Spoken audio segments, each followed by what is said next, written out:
All right, welcome everyone with Semblance of Sanity. I'm Caleb. I'm Jacob. And we're here for Castlevania Season 3, Episode 3. Ooh, so we got some new characters in the previous episode. New characters. We know a little bit more about what's going on with Isaac. Mm-hmm. He's making some plans. He's trying to get back.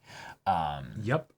So the setup basically right now in this season seems to be basically about establishing all the powerful players and which direction they're going to be pointed in. Except for our really newest character. Oh. No, the newest character that's totally not an immortal alchemist of some kind. Right. So his whole game seems really kind of sussy. What's going on? What's going on there? Well, I'm pretty sure it has something to do with hell. Yeah, last episode the word hell was used dropped really like 27 times or something. It was like 6 or 7. But sure, the point is that every different person in different regions said it. Right. And we generally don't see the word hell being used really in previous seasons. Yeah, like unless it was like from a priest Dracula, or something. maybe like the creatures of hell, like summoned from yeah. hell. But exactly. But that would be about it. Yeah. And now we've got like some fairly solid directions that some of the characters are moving in. Like Hector, he's in his own personal little hell, but now it might actually be about to get better for a bit because they do seriously need you in order to do their whole cage thing. Yeah, they're gonna have to find some way to control him in a way that is not just pain, but maybe like some kind of like magical like domination of some kind, or just flirty, sexy times. I don't know. That also could work. That could Hector totally be it. Is he has had a rough month, and he could use some TLC. He might go for the good vampire, bad vampire. Yeah, exactly. One gives you the suck, the other gives the suck. You could have just said the fuck.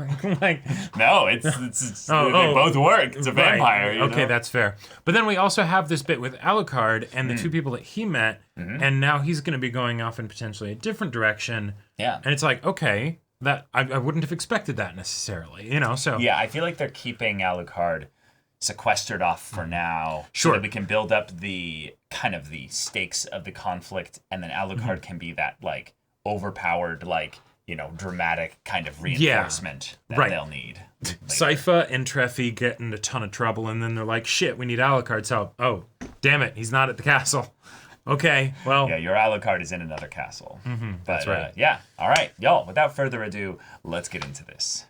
The night creatures on the flying goats. Flying goats. Now that was disturbing. They shot on a farm, Sypha, and their shit was on fire. Yes, that was terrible. Burning devil goat turds from the sky. You weren't going to say disturbing, were you? You were going to say fun. Yeah. Belnades and Belmont. We roll out and hit the road and fight nasty hovering death goats that open their flaming bowels upon the innocent. Belmont and Belnades. Belnades and her dancing bear. But also, Lindenfeld is starting to give me the creeps. Do you think they really worship Dracula? They do. Oh. Would you both please accompany me? Who exactly are you? I am Sypha Belnades, a magician of the speakers. This is Trevor Belmont. Lindenfeld was hit by a pack of night creatures.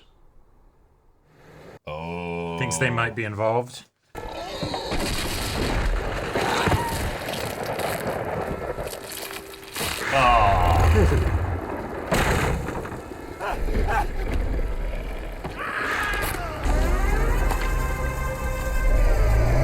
Okay. But I pride myself on a carefully organized town. Oh shit! Damn! Fought them off. Arms wipe their weapons in salt and shit. Salt on the blades, very good. And shit to make the wounds sick. That's old army tactics. Damn! They know how to fight him. Yep. Wow! Okay.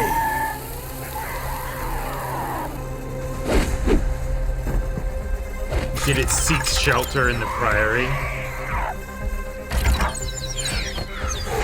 It was quiet for so long. I couldn't imagine even a single monster could have killed everyone inside so quickly. Gotcha. It wasn't killing them. Turned them. It was talking to them. Oh, shit.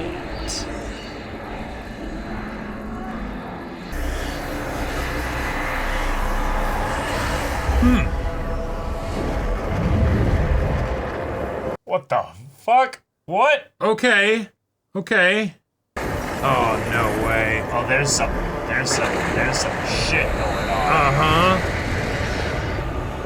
Sypho will have some fun with this one, that's for sure. And the rain stopped. They couldn't stop crying. Not one of them. They just looked, well, broken. None of them could speak a word. Interesting. I need to know what happened. I need to know why the Priory in my town is attracting damaged, frightening people. When you arrived last night, I took you for adventurers. You might take a chance for a fair payment. Adventurers. I believe you will help me because these are dangerous times. And it is the right thing to do. Okay. Because I think this is what you like. We're not heroes, Judge. Well, I'm not. She is. But she's insane, as you may have noticed. I have. The monks are armed. Their forces now match my men-at-arms. All of the town and their capabilities are known to the Prior. You have the advantage of anonymity. Okay.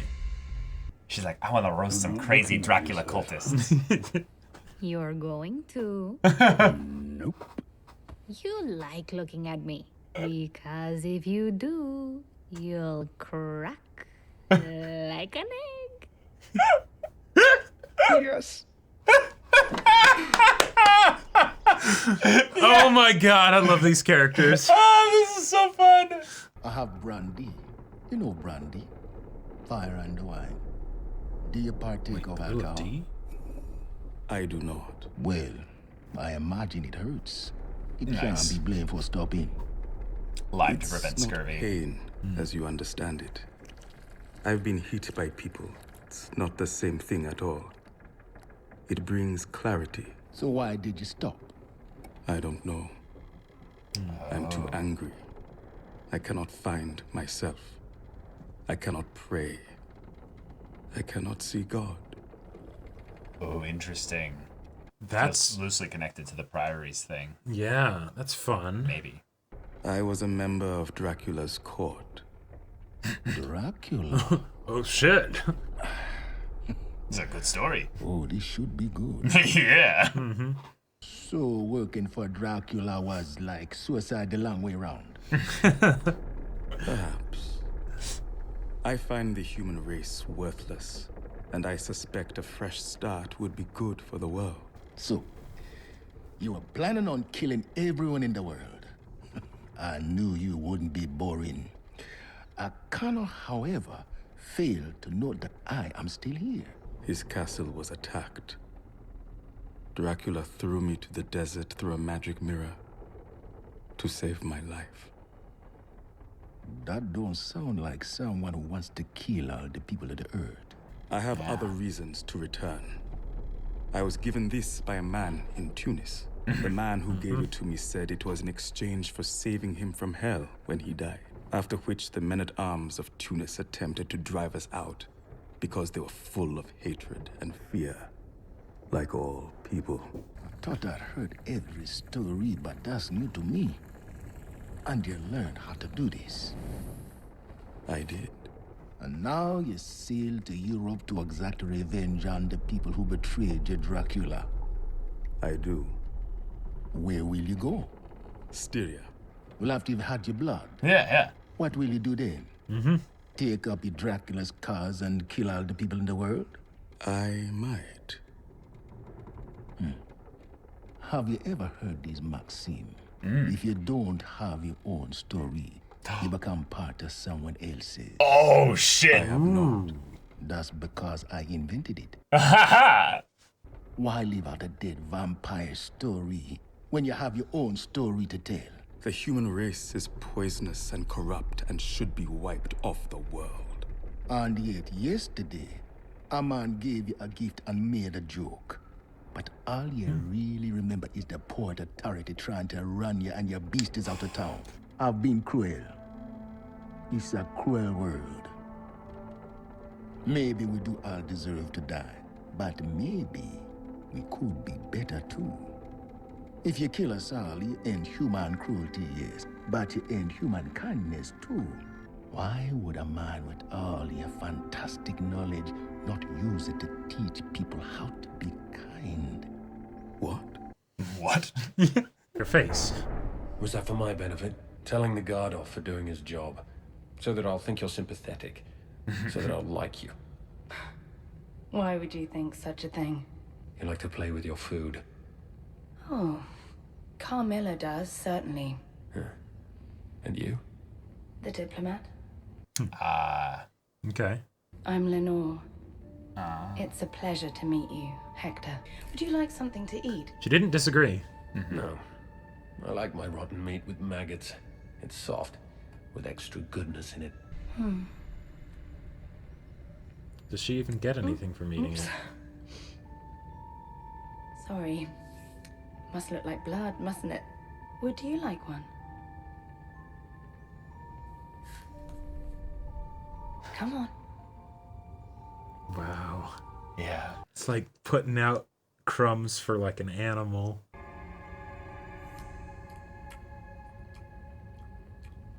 What's your name again? Lenore, Thank you, Lenore. I seem to have some roasted chicken here. I'm afraid there are no maggots on it. I can call the guard and ask him to get you some sprinkles. That's quite the picnic you have in there. I never think of vampires as eating food. Oh, we eat. It's the blood that gives us our essential nourishment, of course. But we enjoy all the good things of life. It'd be silly not to, wouldn't it? Otherwise, well, why live forever if you're not going to live well? Piece of chicken? Now, here's the question. Is this a freely given gift, or... Let's just have something to eat and talk. Thank you. You're very welcome, Hector.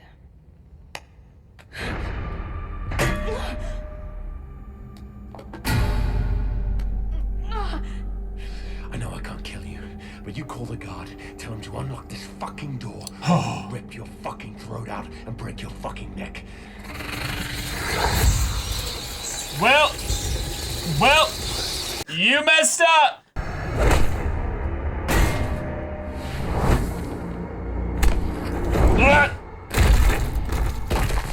I may be the diplomat, but make no mistake. I am still a vampire. My fucking throat? Yeah.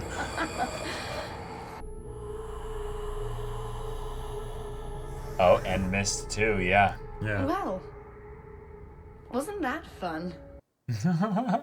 I'm a diplomat, Hector. I make peace. Carmilla thinks you're a useful idiot at best. Striga wants to kill you when she thinks about you at all, and Marana wants to torture you, not to get information out of you. I make peace. And because of that, people think I'm soft. You won't make that mistake again, will you?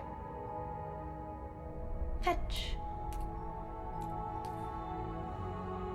Good boy. Okay, there we go. And now she's broken him. All right. That was a fun episode. We had a really fun episode with a lot of conversations and a lot of really specific, like tense build up within the conversations. Yeah, like this for different reasons, of course, because the dynamics different situations. were very different. But the first one being more of a wholesome one in that we focused so much on Trevor and Sypha just being a couple and kind of figuring out like, hey, you know, we're kind of in the Dracula's been killed thing. So where does the plot go? I don't know. We just kind of hang out. Well, we're adventurers, right? Well, we gotta do this stuff. Yeah, exactly. You bored? Well, not really bored. It's just like, when the goats came with the flying, like flaming shit, like that awoke something within me. I liked that. That was fun. You're insane. Yeah, of course I am. But I got to use my magic on shit. Like literally literal shit. Yeah. That was like, tough, and I had to deal with it. It's something where like It felt like the D&D party members just talking about, remember that last combat? Like, which one? Exactly, right. The thing with the buried under the town? No, the weird one. Oh, right, the flying goats with the flaming shit. Yeah, and yeah, that one. And the DM's like, you never fought that. And they're just like, no. Yeah, exactly. It was crazy, yeah. The visuals in this show are fantastic. That was probably the biggest thing I knew about it going into it. I never would have expected the dialogue between the characters to so like steal the spotlight of basically everything else. It felt so goofy and yeah, fun. Like, well, and it was also like the relationship conversation of like, so check up, like where are we at? How are we feeling? Yeah. All that stuff. While at the same time flaming shit and goats and things like that. People actually have sex with those. Yes, Cypher, I did know that. I did know that. If you watch the very first episode of season 1, that was literally like... I'm not interested in adding a third something to spice up our dynamic. Like, I thought I was the, I thought I was the weird one, but no, I guess you are... okay. You're all about that, yeah. Yep. But yeah, Trevor being tired constantly, but then having this like sci-fi, like stop it, like, and her like looking at him in the judge's room. You're going to crack. It's like You're okay. Right. Yeah. Like it's just it's gold. It's delightful. It's cute. Like it's fun. Yeah, like I could happily. I know that this isn't going to last of the show focusing on like setup and things. We're going to get to the epic awesome stuff and it's going to be great. But the thing is that I could also totally just watch stuff that's this. Right? Like 100%. And even the conflict that we had with them with the judge, that actually sounds really interesting. It sounds really interesting because one of the things that we've always wondered about the night creatures is that Dracula doesn't really seem to have dominion over them. Right. It was more that he unleashed them upon the world, but they knew what they were supposed to do. And now we're getting a little bit of again, this show seems to like to write this way. It's probably just the style of the screenwriters and all that, is having one character give an exposition on something specific from this perspective, and then have a character in a completely different scene, time, place, and what have you, give exposition tangentially on the exact same thing from the previous bit, but from another perspective. So the idea that Isaac the Forge Master speaks about the hordes of hell, while we have, in the previous scene, the judge expositing about what an encounter with the hordes of hell was like, and how there was some weird shit going on when they encountered the Priory. And really exciting stuff. One of the other things that I liked about how the judge delivered things there is with the sort of atmosphere of this show and how dark it is in content and subject matter and things like that. Yeah. I like that the judge doesn't seem like a great guy necessarily. Like he's if anything, he just seems like someone who's just matter of fact going to do what he needs to do to protect the town. Yeah, at the very least. He's someone that they can reasonably interact with. He's not antagonistic to them specifically, but he's also open about the idea of like, oh yeah, no, I'm used to potentially just flogging people until they do what I want. It's like, oh, okay, all right, cool, but there's some weird shit going down at this church place, and it might have demons and shit. And I can't risk just going into open conflict where my men-at-arms will be like, why? Why do we need to go and fight them? Over a sneaking suspicion, especially when their numbers have been mounting. And so now, like, we can see that, yes, some of this good of the town, sure. Also defending his power base, right? Because there's a selfish reason and there's a pragmatic reason and a selfish reason and a humanitarian reason, potentially. In a weird way, it feels similar to the situation with Lenore, where it's as a part of the diplomacy, yes, there's the sweet talk kind of aspect to it. But then there's also the brass tacks, like getting down to business. You threatened me. Oh, cool. I'm going to remind you that you have literally no way to threaten me. Exactly. I am an immortal vampire. But diplomacy still continues, right? It's the like I do these things, but please investigate this. I am a vampire. I am totally fucking with you and manipulating you. at the same time, do you want the berries and chicken or not? Like, Right. You know, don't have to get those. you don't have to, but like, let's be real. Like, You want them. you'll have a much better quality of life, you know, if you go along with the stuff that we're saying. Like, that's She's literally good cop, bad copping by saying, like, this is what my sisters are about. Yep. I am different. I am Right. not against them. And I'm not pretending that I'm trying to give you some, like, better life or what have you. We need you. Right. But do you want to get broken by me, the sweet one, or by the torturer, the warrior, Yep. or the visionary?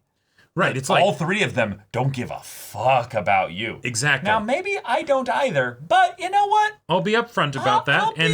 I'll be willing to at the very least, you know, give you something exactly. something of a carrot, you know. Right. I am your best option, Yes. right? And I feel like that's how you can have the diplomat. Your only option. Well, right. I mean, he could just choose to stay in the cell and be like, "Fuck you guys, you can torture and break me and all that stuff." You know? He could, right? And that's where I feel like you can have the diplomat really feel scary and have that commanding presence, right? Where it's like, I understand the role that she fits in the rest of the dynamic, right? Yeah. It's not just I can sweet talk people and then it's like you're obviously suspicious of them. It's not direct and upfront. It's like you can respect that even after This is transactional. This is transactional. Even after I beat the shit out of you, Yep. right? You know, and it's like, Good boy. okay, yeah, and then good boy, and it's like, okay, you know. But at the same time, we know that at this point, Hector's gonna go along with it. Hector has to. Right, why wouldn't he? Like, this is a situation where she has so perfectly established herself, not just as being one that he can't threaten, but two, that she has the power to make his situation one where he could theoretically escape.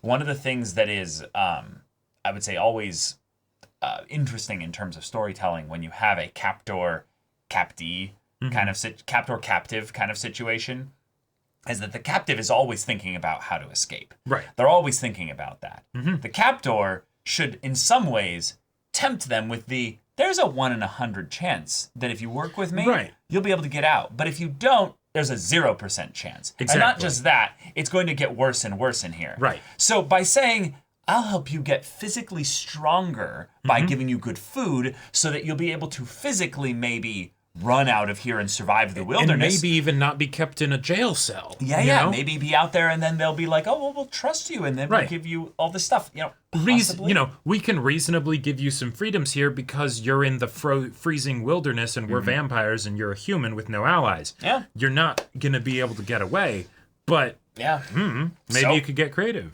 You know? So, yeah, just really cool dialogue, really cool interactions with characters. But we have a mystery now. We have our first kind of main plot little hintings at here.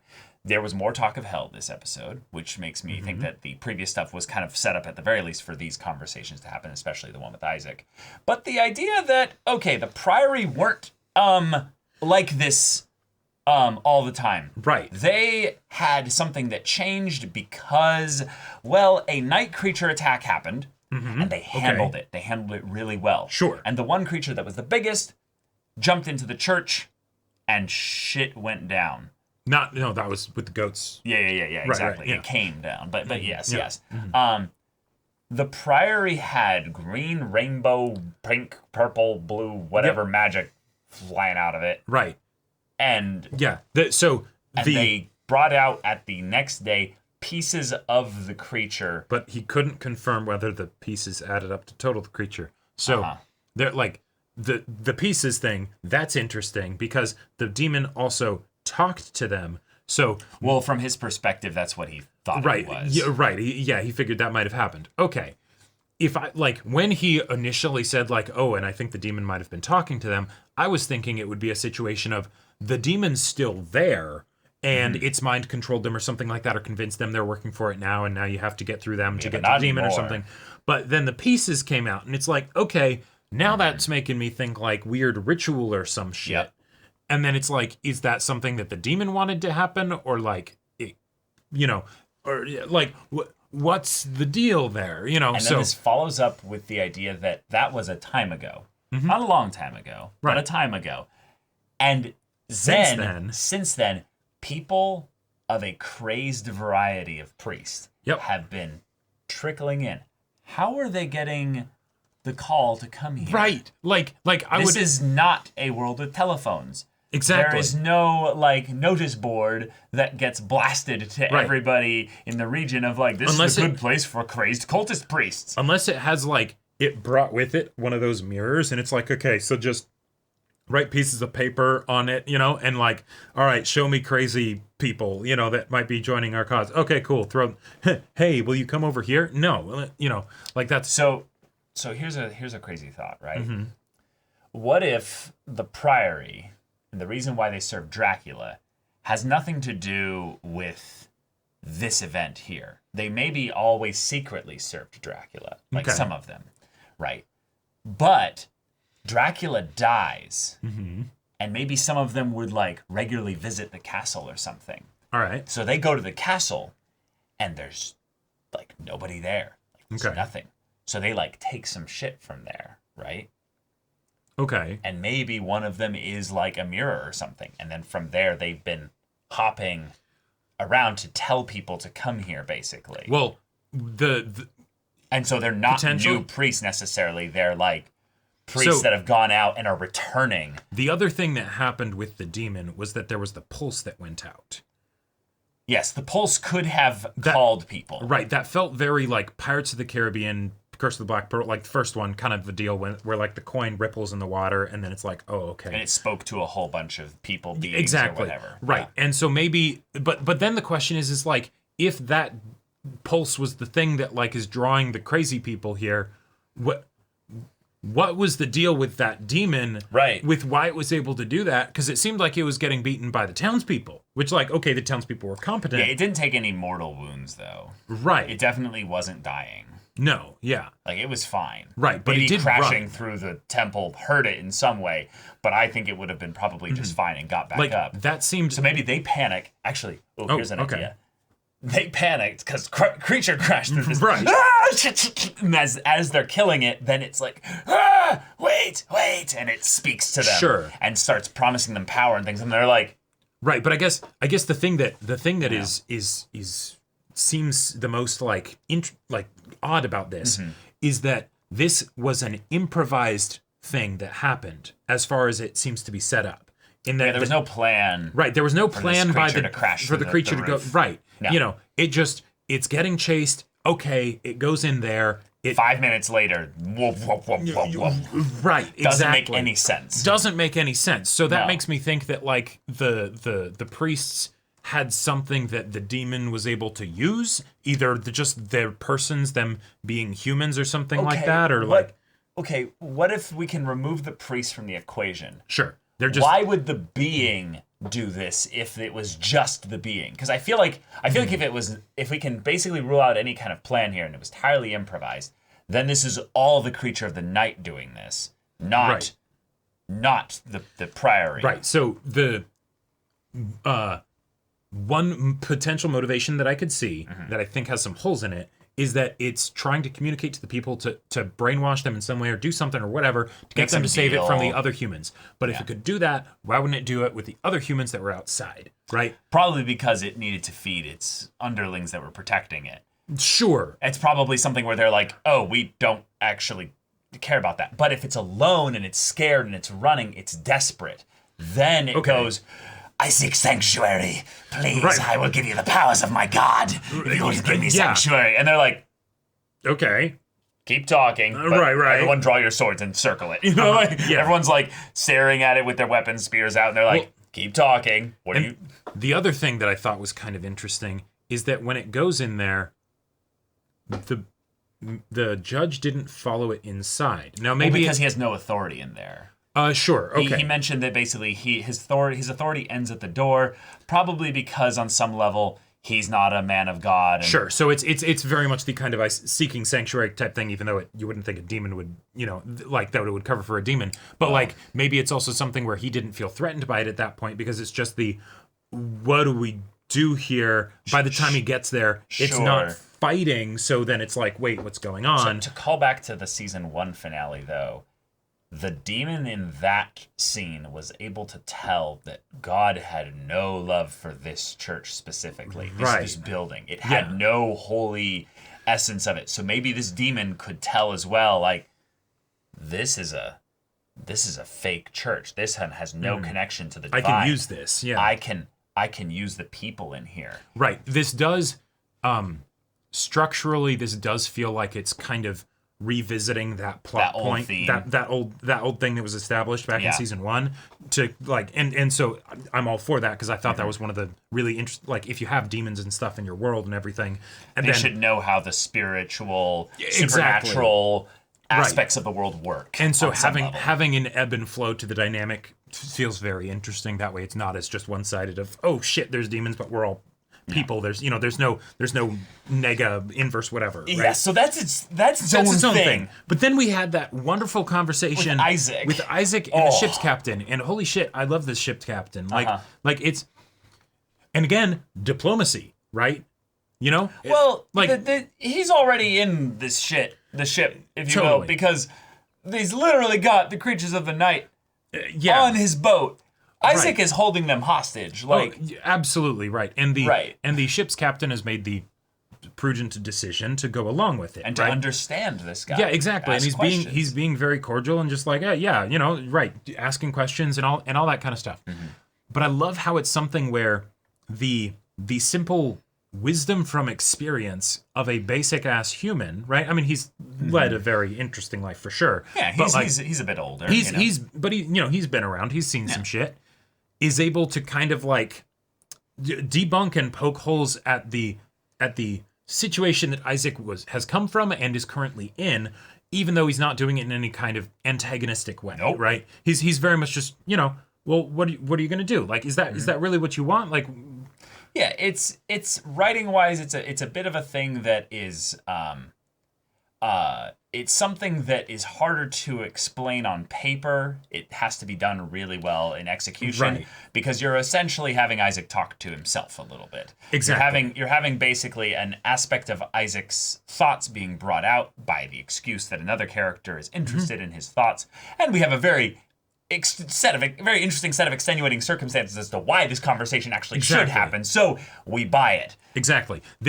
Of course, this guy would want to know about the person that is on his ship with a bunch of demons because, at the very least, it'll help ensure his own survival. Yes. But 2, if this guy's going to do some crazy shit, you need to be ready for when this sail adventure ends, whether or not he's just going to kill you all. Sure. Or if that just you want to make informed decisions about how you're going to run your ship and what places you're going to go or not go based on what he does, And also, fun story, Yeah, for sure. Sure, why not? Yeah. And then it's like, it goes into some very interesting territory. And now it's like, well, wait a minute, maybe this ship's captain could be one of his allies, you know? Because you do need friends. You can't just have demons. It's not going to get you very far.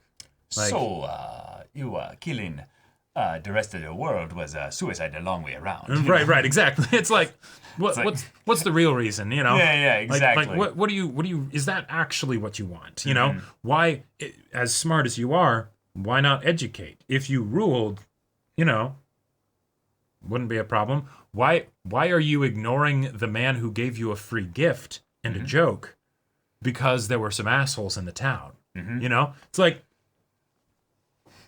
and Isaac doesn't really have a response to it. Nope. And I love that even though he has an ideology that he holds to very strongly, he is open to listen. He is humble enough to listen to the differing perspectives. Yeah, Isaac is old enough to know that listening to people that are, in different walks of life is wisdom. Right. But he's young enough and basically convinced enough in this that he's willing to stick to his ideology. Exactly. Despite some inconsistencies with it. Right. So, therefore, Isaac's going to be a pretty interesting character to see change over the course of maybe this season. Exactly. And as far as from the end of the second season, the character that I was the most skeptical of how they would keep me invested in their journey, it was Isaac. Not because of the character that he is, but because he was by himself. Right. We didn't have, the character interactions of the show pop so well that what do you do if he's just off on his own with some demons? We need to quickly get him over to Styria so that he can interact with Hector, which is exactly, because you know that's going to be juicy. Oh, you know it's going to be juicy, but also the terrifying thing of like, well, wait a minute, what if Isaac goes to war with Styria? Oh, because, well, yeah, that totally makes sense, because, like, they need Hector for their army, right? Yeah, what if... So, you know... Isaac wins, like... Well, yeah, I mean... He will probably, regardless of who wins, they will be in direct conflict with each other for sure. Right. And I like the idea that we could have an arc where most of the conflict is between different antagonist forces, and our protagonists could still be messing with the what's this shit with the demon or whatever in the church and all that stuff. Yeah, I will just say the cult kind of shenanigans happening in a small town that the heroes kind of stumble upon a guy who's generally trustworthy. This is a start of a D&D adventure. Oh yeah, and I am here for it. And this is the thing that's really cool about this, is that they're starting with cultists means that theoretically you can upscale this as large as you want.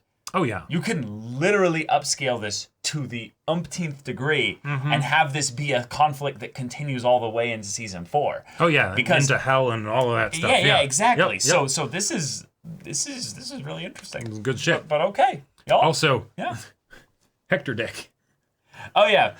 Hector Dick. Just there you go. Okay. Because we're on Netflix and it's animated and yep. For sure. Awesome. Representation. Right. Well, and also he's getting flung around a prison cell while he's naked. It's kind of hard not to. Like, he can place his hands there and all that stuff when he's talking for like dignity and stuff. He's in pain, thrashing around. And he's like, no, I must cover. Whoa. Yeah. That's just not going to work. The bars are constantly, and they're like in between frames. It's like, oh no. It just there's a gray shadow there, some kind, Yeah. But yeah, y'all, thank you so much for watching this episode's reaction and discussion. If you want to see the next episode's reaction and discussion right now, though, go check out the link in the description below for our Patreon. You can get an early access there. You can watch full-length timer reactions there, and all this comes with Discord access, so you can chat with us in the community there about this show, about anime in general, and also be sure to check out our Twitch channel. We stream every weekday. The info's in the description. Yes, if any of that interests you, we'll see it there. But until then, we're Semblance of Sanity. I'm Caleb. I'm Jacob. And we'll see you all next time.